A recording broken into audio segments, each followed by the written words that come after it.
Okay बेटा, तो अब हम हिस्ट्री की तरफ आ रहे हैं। 2-3 लेसन्स पहले ही आपने इसके पढ़े हैं, तो फिलहाल हम लेसन फर्स्ट का जो है उसकी रिकॉर्डिंग के लिए, क्विक रिवीजन के लिए हम रिकॉर्डिंग करेंगे। तो ये इस लेसन का नाम है हाउ, व्हेन एंड वायर। और आप ये जानते हैं कि ये सारे का सारा जो है, जब हम कहते हैं हाउ तो इट मीन्स ए प्रोसेस, कि कौन सा वाकया जो हिस्ट्री में वो किस तरह से हुआ।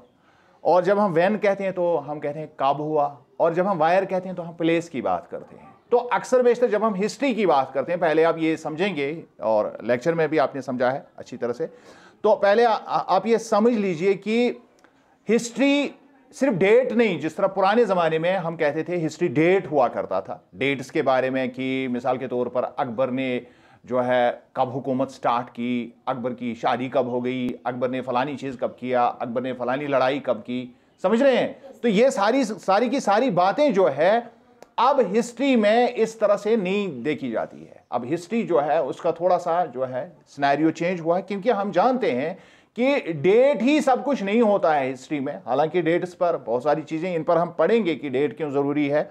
और इससे पहले आपको यह जानने की भी ज़रूरत पड़ेगी कि हिस्ट्री ही की ज़रूरत क्यों है, कि हम डेट्स पढ़ेंगे, डेट्स कैसे इंपॉर्टेंट है। जैसे आपकी इस किताब का वो शुरू ही जो है उसमें लिखा है हाउ इंपॉर्टेंट आर डेट्स। लेकिन हम पहले इंपॉर्टेंस ऑफ हिस्ट्री पर बात करेंगे, क्योंकि मैं समझता हूं जब तक आपको यह क्लियर नहीं होगा कि हिस्ट्री हम क्यों पढ़ते हैं, तो डेट्स इंपॉर्टेंट क्यों है उसको समझना नामुमकिन है। हालांकि अगर जब हम इसको डिटेल में डिस्कस करते हैं, लेक्चर में जब हम डिटेल में डिस्कस करते हैं, तो वहाँ बहुत सारी और भी चीज़ें डिस्कस होती है। लेकिन यहाँ एक क्विक रिवीजन के तहत हम सबसे पहले हम देखेंगे कि हिस्ट्री की इंपॉर्टेंस क्या है। History tells us about how the world looked in the past and how it looks now. सबसे पहली चीज़, जब हम आज की दुनिया तो हमें बिल्कुल हमारे सामने है, हमारी नज़रों के आगे है। और हिस्ट्री हमें क्या बताती है? हिस्ट्री हमें पुराना जो ज़माना गुजरा है वो उसकी एक तरह की एक मंजर कशी हमारे लिए करता है, हमें समझाता है कि पुराने ज़माने में दुनिया कैसी थी और अब कैसे है, उसको हम रिलेट करते हैं। ये पहला काम होता है हिस्ट्री का। It is a comparison between the past and the present and a kind of relationship between now and then. जब हम हिस्ट्री को देखते हैं तो हम ये देखते हैं कि पहले क्या था, अब क्या है, और उनके रिलेशन आपस में क्या है, ये किस तरह से आपस में रिलेट हो रहे हैं, उसे क्या फायदा हमें हो रहा है। History is certainly about changes that occur over time in the past and depends on the selection of a particular date। क्योंकि जब हम इन चीज़ों को, इन बातों को जो हमने पहले बयान की, इन बातों को जब हम देखते हैं अच्छी तरह से, तो इससे पता चलता है कि हिस्ट्री में जो भी पुराने ज़माने में जो कुछ भी हुआ है वो डिपेंड करता है खास तारीख पर, एक खास वक्त पर वो हुआ है। जब हम बात करते हैं कि मिसाल के तौर पर ज़ैनुल आबिदीन बडशाह जो है, उसने पिछले दिनों हमने ज्योग्राफी में पढ़ा, उसे कारपेट वीविंग को यहां जो है इंट्रोड्यूस किया। तो हम जब तारीख में पढ़ेंगे तो हम कहेंगे कि फलानी सन में उसने ये कारपेट वीविंग यहां लाई, फलानी सन में जो है ज़ैनुल आबिदीन ने फलानी काम यहां पर लोगों की भलाई के लिए किया। तो डेट्स इंपॉर्टेंट हो जाते हैं। अब हम ये देखेंगे कि इंपॉर्टेंस जो डेट्स की है वो किस तरह की है, कौन सी चीज डेट्स हमें बताती है और इनसे हमें क्या फायदा होता है। अगर हम हिस्ट्री को दूसरे लफ्जों में जानने की कोशिश करेंगे, हिस्ट्री का मतलब है जो पुराने डेट्स हमारे पास, इट इज साइनोनिमस विद डेट्स, यानी ये बिल्कुल सिनोनिमस का है, ये इसका हम माना समझा जाता है कि जब भी हम हिस्ट्री के बारे में बात करते हैं तो हम डेट्स के बारे में बात करते हैं। It is associated with a string of dates. बहुत सारे डेट्स हमें यहां मिलते हैं कि पानीपत की लड़ाई फलानी इसमें हुई, फलानी डेट पर हो गई, फलानी चीज फलानी डेट पर हो गई, लाल किला फलानी डेट पर बना, कुतुब मीनार फलानी डेट पर बना, कुतुबुद्दीन ऐबक ने फलानी डेट पर यह किया। बहुत सारे डेटों की एक स्ट्रिंग हम, तो ये एक क्रोनोलॉजी जो हमारे पास होती है, इससे हमें अंडरस्टैंड होता है कि किस जमाने में हम तायुन करते हैं, किस जमाने में क्या हुआ। Dates are a way to find out the sequence of events and significance of events. और डेट्स इसलिए भी जरूरी है, इससे हमें यह पता चलता है कि इसकी क्रोनोलॉजी, कौन सा डेट कब हुआ, और उस जमाने के ऐन मुताबिक, उस वक्त के ऐन मुताबिक ये जो मसला हुआ, जो जिसका डेट हमने दिया, उसकी अहमियत उस जमाने के हिसाब से क्या है, ये डेट से पता चलता है। किससे पता चलता है? डेट से पता चलता है। So reason and consequences of events are understood in a better way by studying proper dates.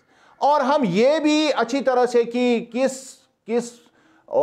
किस वजह से कोई बात दुनिया में वजूद में आ गई, तारीख में कोई वाक़या अगर हुआ, उसके क्या वजूहात थे, उसके रीजंस क्या थे, और फिर उसके जो कॉन्सिक्वेंसेज, उसके जो नताइज बरामद हो गए वो भी हमें पता चलते हैं। लेकिन जब हमें डेट्स का पता होता है तो हम डेट्स को कोरिलेट करके इसकी असल मीनिंग, सही माना हमें समझ में आता है। लेकिन डेट्स ही सब कुछ नहीं है, क्योंकि हिस्ट्री का कोई काम एक खास पर्टिकुलर डेट पर नहीं हुआ। मिसाल के तौर अगर आप अपने बारे में सोचेंगे तो मैं कहूंगा कि इर्तिका यहां बैठी हुई है या फलानी लड़की यहां बैठी हुई है, तो उसका जो डेट ऑफ बर्थ है ये फलानी तारीख पर जो है ये पैदा हो गई।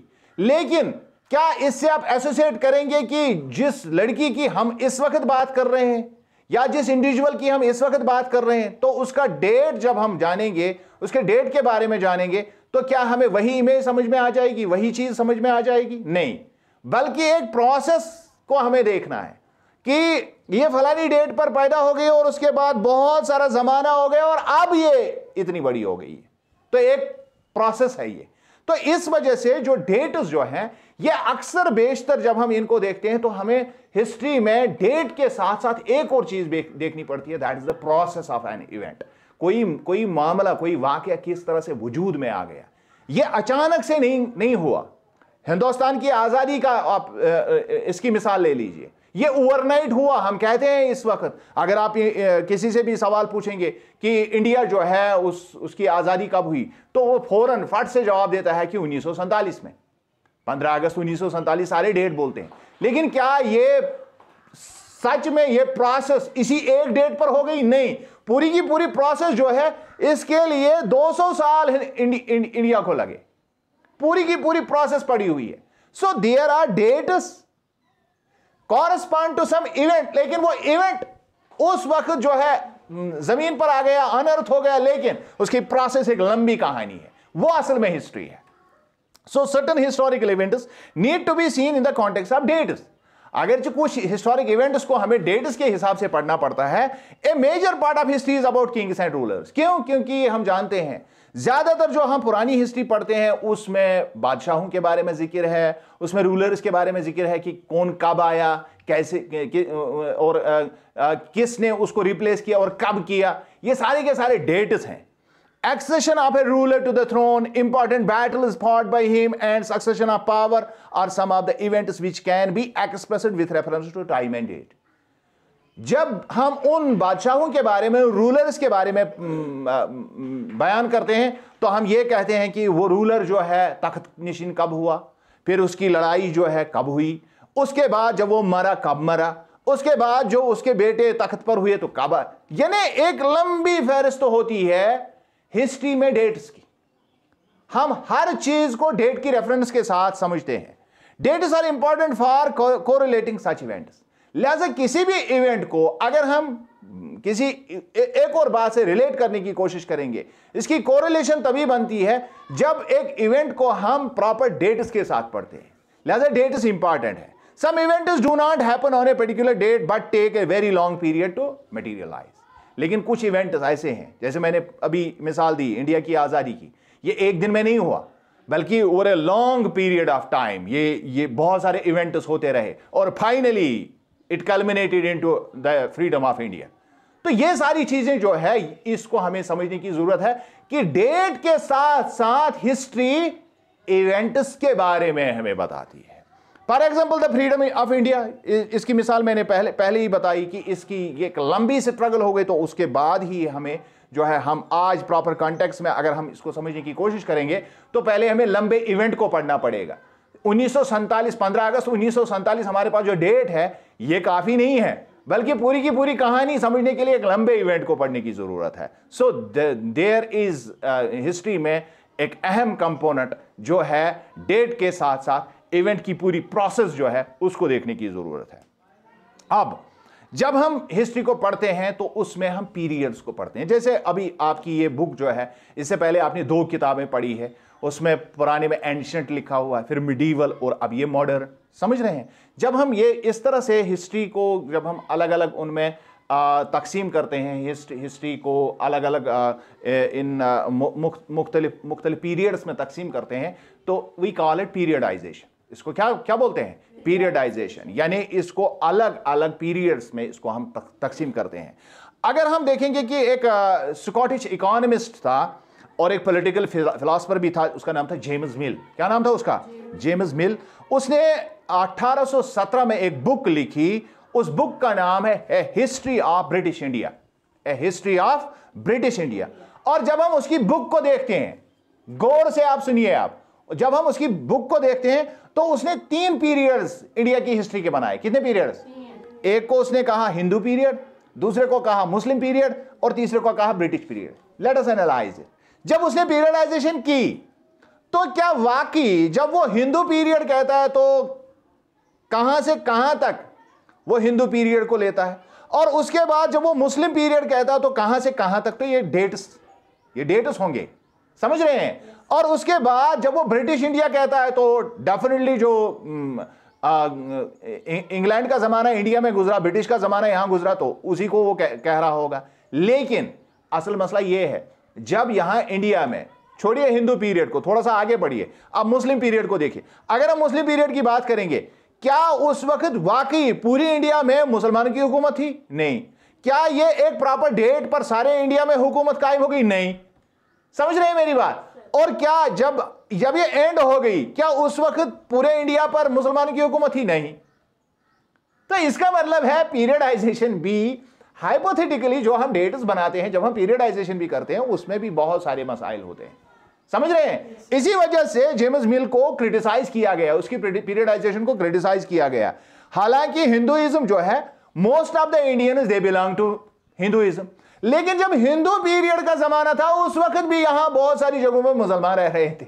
यह भी एक मसला है। अभी हमने मुस्लिम पीरियड की बात की, लेकिन जब हिंदू पीरियड की बात करेंगे तो उस जमाने में भी यहां, क्योंकि अचानक यहां जो है मुसलमान नहीं आए और उन्होंने हुकूमत स्टार्ट की, नहीं।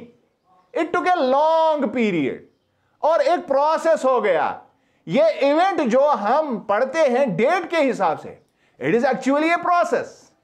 ये आहिस्ता आहिस्ता हुआ और उसके बाद असल में बहुत लेट, मुसलमानों के आने के बहुत बाद, पहले यहां मालाबार कोस्ट में हुआ करते थे मुसलमान, और यहां अरब से मुसलमान आए पहले केरला के इलाके में। और उसके बाद जब हम देखते हैं कि यहां पर जो है खानदानी गुलामा आ गया, या बाकी जो यहां दिल्ली सल्तनत बनी, वो बहुत लेट हुआ। So the Muslim period did not begin one fine day. ये ऐसा नहीं हुआ कि हम सुबह खड़े हो गए, लुको ये सुबह चाय चाहिए तो निबिरकिन तो बुखे मुसलमान है, ऐसा नहीं हुआ। ये ओवरनाइट नहीं हुआ तो हम डेट दे देंगे कि फलानी डेट से फलानी डेट तक मुसलमानों का पीरियड है। नो। तो इसमें पीरियडाइजेशन में प्रॉब्लम होती है। तो जेम्स मिल को इस वजह से काफी ज्यादा क्रिटिसाइज भुगतना पड़ा।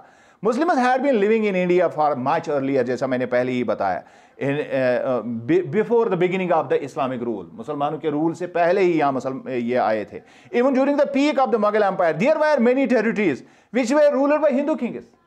अब अगर यहां हम पीक पीरियड की बात करेंगे, जब मुसलमानों ने तकरीबन तमाम इंडिया को अपने कंट्रोल में कर लिया था मुगल पीरियड के दौरान, उस वक्त भी यहां बहुत सारे छोटी मोटी स्टेट्स पर हिंदुओं का राज चल रहा था। यहां हिंदू राज कर रहे थे, हिंदू राज कर रहे थे। So moreover the British projected the so called Hindu and Muslim periods as the dark ages. अब अगर हम जेम्स मिल को पढ़ेंगे या उसके अलावा जब भी हम ब्रिटिश जो ऑथर्स को पढ़ते हैं, तो उन्होंने हिंदू और मुस्लिम दोनों पीरियड्स को डार्क एजेस कहा है। क्या कहा है? Dark ages. उन्होंने कहा कि इसमें कोई तरक्की नहीं हुई, साइंटिफिक एडवांसमेंट नहीं हुई, वो नहीं हुआ, ये नहीं हुआ, क्योंकि वो समझते हैं कि ब्रिटिश रूल जो है इसने इंडिया को एनलाइटनमेंट की तरफ ले लिया। लेकिन हकीकत इसके बरक्स ये रॉन्ग नोशन है। जबकि यहां अगर हम पुराने हिंदू पीरियड को देखेंगे, उस जमाने में इंडिया में बहुत बड़े साइंस, आर्यभट्ट जैसा मैथमेटिशियन इंडिया ने पैदा किया, और यहां पर बहुत लिटरेचर में इसके अलावा जो मुख्तलिफ जो लोकल यहां पर ज़बानें थी, संस्कृत के अलावा, संस्कृत यहां का मेन जो है, उसमें जब हम वेदास को देखते हैं, यहाँ बड़ी बड़ी चीज़ों को देखते हैं जो लिटरेचर के हवाले से हम पढ़ते हैं, तो इसके अलावा भी बहुत सारी चीजें यहां पर मलयालम, तमिल और कन्नड़ लिटरेचर में भी बहुत सारी चीजें ऐसी है जो शायद ही किसी यूरोपियन मुल्क के कल्चर में पाई जाती है। इस वजह से ये नोशन भी गलत है। लिहाजा हिस्ट्री एक बड़ा ही एक पेचीदा मामला है, इसको हम क्लियर कट एक ही ब्रश से पेंट नहीं कर सकते हैं। अब हम जब देखते हैं कि बाकी हिस्टोरियंस ने पीरियडाइजेशन कैसे की, बहुत सारे हिस्टोरियंस ने इसको डिवाइड किया 3 पीरियड्स में। उन्होंने इसको, जैसे हम आम हिस्ट्री को पढ़ते हैं, एंशिएंट, मिडीवल और मॉडर्न में इसको तकसीम कर दिया। लेकिन यहां पर भी पीरियडाइजेशन की शॉर्टकमिंग्स है, क्योंकि हम किसी एक खास टाइमलाइन को नहीं कह सकते कि यहां तक एंशिएंट था। एक खास टाइमलाइन से लेके हम ये नहीं कह सकते कि यहां से मॉडर्न शुरू हुआ। एक खास टाइमलाइन से ये नहीं कह सकते कि यहां से यहां तक जो है मिडीवल है। ये कोई नहीं कह सकता। एक प्रॉपर जो डेट लाइन, जो हमने पहले ही डेट्स के बारे में कहा, ये नहीं हो सकता है, क्योंकि हिस्ट्री जो है ये इवेंट के साथ साथ प्रोसेस भी, ये इवेंट के साथ साथ प्रोसेस भी है। So it is compare to the modern period, the medieval and ancient periods were projected as dark ages. और उन्होंने भी यहां पर यह गलती की कि मिडीवल और एंशिएंट को उन्होंने कहा कि ये डार्क एज है, और मॉडर्न को कहा कि ये बड़ा एनलाइटनमेंट इस जमाने में है। हालांकि जब हम बहुत पुराने, मैंने अभी एंशिएंट की बात की, बहुत पुराने ज़माने में तो यहाँ बहुत ज़्यादा तरक्की थी। On the country there had been various scientific advancement during the ancient and medieval period. बहुत सारी साइंटिफिक एडवांसमेंट भी यहाँ पर हुई थी। लिहाजा ये ज़रूरी नहीं है कि हम इस तरह की पीरियडाइजेशन करें। पीरियडाइजेशन में भी प्रॉब्लम है।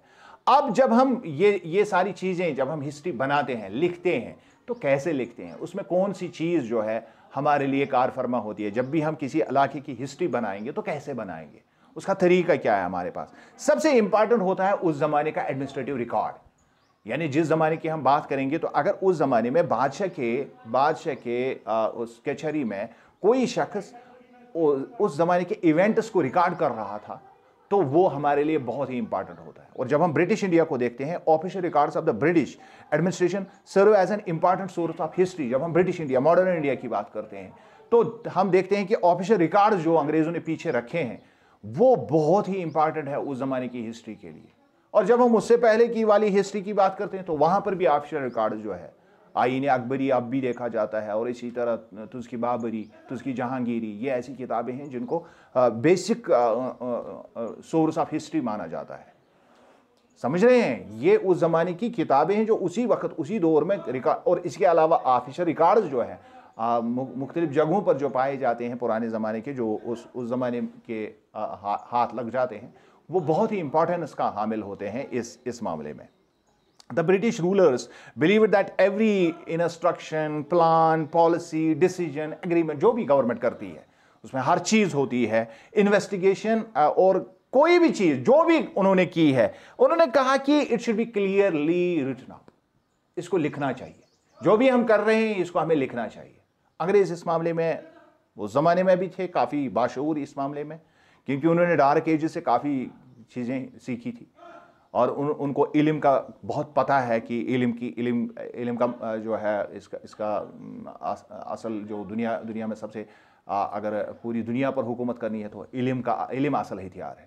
तो इस वजह से ये इन चीज़ों को काफ़ी ज़्यादा अहमियत देते थे। तो उन्होंने हर चीज़ के राइट अप्स बनाए, लिखा, और ये डॉक्यूमेंट्री जो उन्होंने लिखी, this was necessary for proper study and debate about an issue, क्योंकि वो जानते थे कि आगे चलकर जब भी किसी मामले को ज़ेर बहस लाया जाएगा हिस्ट्री में, तो ये रिकॉर्ड्स अहम बनेंगे। उस वक्त लोग आएंगे और इन रिकॉर्ड्स को देखेंगे और उस मामले को समझेंगे। So they felt that all important documents and letters needed to be preserved. लिहाजा उनको लगा कि सारी चीज़ों को रिकॉर्ड करने की बहुत ज़रूरत है। सो स्पेशलाइज्ड इंस्टीट्यूशंस, जिनको हम आर्काइव्स और म्यूजियम्स कहते हैं, उन्होंने बनाए, और वहाँ पर जो भी चीज़ें पुरानी थी उनको प्रिजर्व करने के लिए, वहाँ पर जो ऑफिशियल रिकॉर्ड्स को प्रिजर्व करने के लिए वो ये आर्काइव्स और म्यूजियम्स बनाई। While these records provide valuable information, we need to be careful while interpreting them. हालांकि अब ये भी मसला है, ये ऑफिशियल रिकॉर्ड जो होता है ये गवर्नमेंट लिखा होता है, गवर्नमेंट ने लिखा होता है। अब इसको जब हम आज हिस्ट्री के लिए यूज करते हैं तो we need to be very careful, क्योंकि आप ये जानते हैं, we should keep in mind that these records और those records were written from a perspective of the British officer. क्योंकि कोई भी किसी भी जमाने की, अब अंग्रेजों की ही हम बात नहीं करेंगे, किसी भी जमाने में बादशाह के दौर में लिखी हुई कोई भी हिस्ट्री बादशाह के पर्सपेक्टिव के हिसाब से लिखी जाती है। वहां पर हमें ये नहीं मिलता है कि लोग उस वक्त क्या बादशाह के साथ थे, जो चीज बादशाह अच्छा समझता था क्या लोग भी उसको अच्छा समझते थे। इसलिए ये सारे मसाइल इसमें होते थे। They may have overlooked certain issues और may have modified certain aspects to suit their needs, क्योंकि ये जरूरी नहीं है कि जो उस वक्त लिखा गया वो सच हो, और हो सकता है कि उस वक्त जो अंग्रेजों ने लिखा अपने हिसाब से जो उनको सूट करता था उन्होंने वो लिखा, और जो उनको सूट नहीं करता था उसको नहीं लिखा, ये भी हो सकता है। सो एडमिनिस्ट्रेटिव सोर्स लिमिटेशन है इसकी, जो जब भी हम इस सोर्स को पढ़ते हैं इसकी लिमिटेशंस हैं, और इन लिमिटेशंस में हम देखेंगे पहली लिमिटेशन इसमें यह है, it only represents half of the picture. इसे आधा ही पता चलता है। यह पता चलता है कि एडमिनिस्ट्रेशन क्या कर रही थी, और यह पता नहीं चलता था कि इससे यह पता नहीं चलता है कि लोग क्या चाहते थे, लोग क्या समझते थे, कौन सी चीज ठीक थी कौन सी चीज गलत थी, यह हमें नहीं पता चलता है। Several other sources studied together give a better picture of administration. और उस जमाने की एडमिनिस्ट्रेशन के बारे में अगर हमें वाकई कुछ समझना है, अनबायस्ड कोई पिक्चर हमारे दिमाग में आनी चाहिए, तो वो इससे होगी कि हम ऑफिशियल रिकॉर्ड्स के साथ साथ कोई और सोर्स भी पढ़ें उस जमाने का, जो किसी इंडिपेंडेंट शख्स ने लिखा है, जिसका कोई गवर्नमेंट के साथ कोई ताल्लुक नहीं था।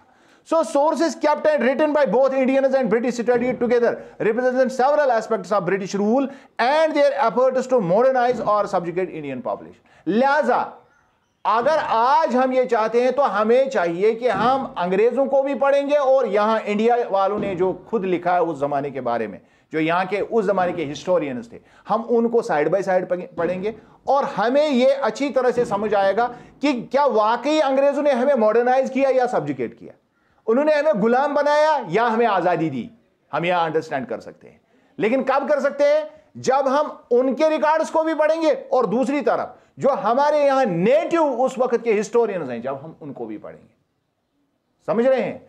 तो लिहाजा अब मसला यह है कि जो हम ऑफिशियल रिकॉर्ड से लेते हैं, हिस्ट्री लेते हैं, कौन कौन सी चीज ऑफिशियल रिकॉर्ड्स हमें नहीं बताते हैं, वो कौन कौन सी चीजें हैं। They do not tell us about needs of the people of India. पहली बात, ऑफिशियल रिकॉर्ड से यह पता नहीं चलता है उस जमाने में जरूरत क्या थी लोगों की। They sometimes hide the truth and only show one aspect of the event.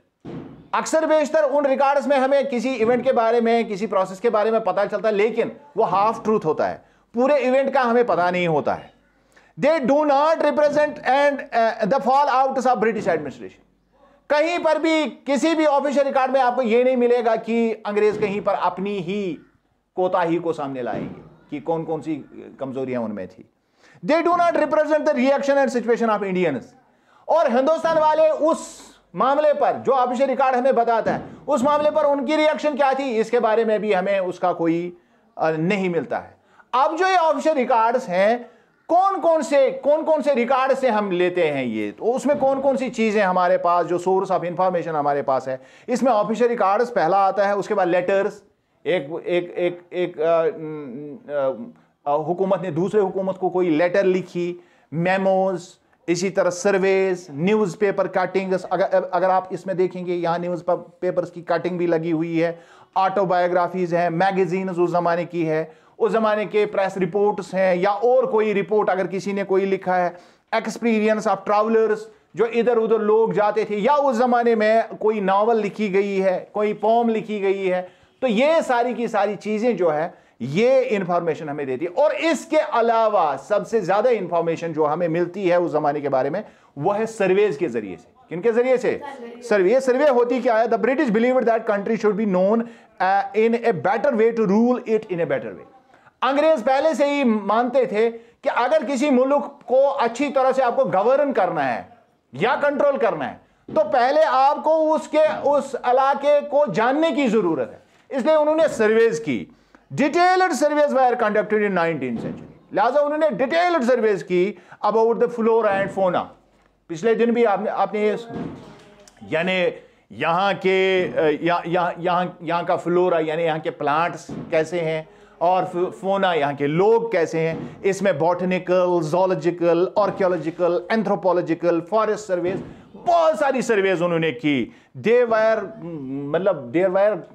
Numerous surveys, हर तरफ की सर्वेज उन्होंने की। और इसके अलावा रेवेन्यू सर्वेज की। अगर आप यहां इंडिया में यहां की कश्मीर की हम बात करेंगे तो सर वॉल्टर लॉरेंस ने, जिसको हम लॉरेंस साहब के नाम से कश्मीर में जानते हैं, उसने यहां पर जो यथ बुंदबस्त वनन कश्मीर पर जो इसमें रेवेन्यू रिकॉर्ड में मिलता है वो उसी ने करवाया था। और वो खुद वहां से जो है यहां आया और एक एक गांव में वो चल के गया। और उसके साथ साथ उसने एक तारीखी एक वो भी किताब भी लिखी जिसकी रेफरेंस आपको यहां पर मिलती है। इसके अलावा सेंसस बहुत इंपॉर्टेंट रिकॉर्ड है।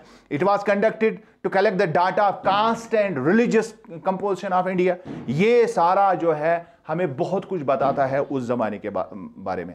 लेकिन जब हम इस हिस्ट्री को पढ़ते हैं तो उसमें हमें इस ब्रिटिश पीरियड को बहुत सारे हिस्टोरियंस ने लिखा है कॉलोनियल पीरियड, और ये है भी कॉलोनियल पीरियड। बिकॉज जब हम कॉलोनियल की बात करते हैं, because India was plunged into darkness, या हम कह सकते हैं कि बड़ी बड़ी मुसीबत में हम उस जमाने में फंस गए थे ब्रिटिश रूल में, इसलिए इसको कॉलोनियल पीरियड कहते हैं। So modern historians refuse to term that as as the modern age. लिहाजा कोई भी मॉडर्न हिस्टोरियन इंडिया का नहीं मानता है कि हम ब्रिटिश पीरियड को मॉडर्न एज कहेंगे। वो मॉडर्न नहीं, वो इसको डार्क एज, कॉलोनियल पीरियड कहते हैं। क्या कहते हैं इसको? Colonial period. So the British came to India and sucked the very life force of country, reducing it to a poor socially divided nation during their 190 years of rule. जब वो यहां आए तो उन्होंने 190 साल यहां पर स्कीज किया लोगों को, फ्लीस किया लोगों को, उनकी चमड़ी नोच ली और इंडिया को बहुत ही ज्यादा पॉवर्टी में धकेल दिया। उनसे हमें कोई तरक्की नहीं मिली। That is why this is called they replaced our culture, they replaced our customs, they replaced our language even। हम आज तक जो अंग्रेजी पर फख्र करते हैं वो इसी वजह से है क्योंकि यहाँ कभी अंग्रेज जो है वो हम उनके गुलाम थे, और उस ज़माने में जो हमारी वो साइकी थी वो अभी तक नहीं जा रही है। तो हमारी यहाँ तक कि हमारी थॉट प्रोसेस भी चेंज हो गई। क्योंकि ये कॉलोनियल जब हम लफ्ज़ इस्तेमाल करते हैं, इसका मतलब क्या होता है? कॉलोनियल का मतलब है subjugation of one country by another. जब एक मुल्क दूसरे मुल्क को सब्जुगेट करे, अपने कब्जे जेर असल लाए, अपने तसल्लुत में लाए, it leads to change it social, culture, economic and political sphere. और फिर वो हर तरह से उन पर असरअंदाज होते हैं समाजी तौर पर। उनका जो कल्चर है, उनकी जो तहजीब तमद्दुन है, उनकी जो माशियात है, उनकी जो सियासत है, उनका जो समाजी इस्तेहकाम है, उस सब को वो चेंज करते हैं, तब्दील करते हैं। और इसको हम कहते हैं कॉलोनाइजेशन, इसको हम कहते हैं कॉलोनाइजेशन। और जब हम देखते हैं अंग्रेजों के जमाने में हमारा सब कुछ चेंज हो गया, लिहाजा हम कह सकते हैं ये कॉलोनाइजेशन थी, क्योंकि हमारे वैल्यूज चेंज हो गए, हमारे टेस्ट चेंज हो गए, हमारे कस्टम्स, हमारे प्रैक्टिसेस, हर चीज में तब्दीली आ गई। That is why we call it a colonial period. Clear? तो ओके, थैंक्स अ लॉट। ये कंप्लीट हो गया है चैप्टर।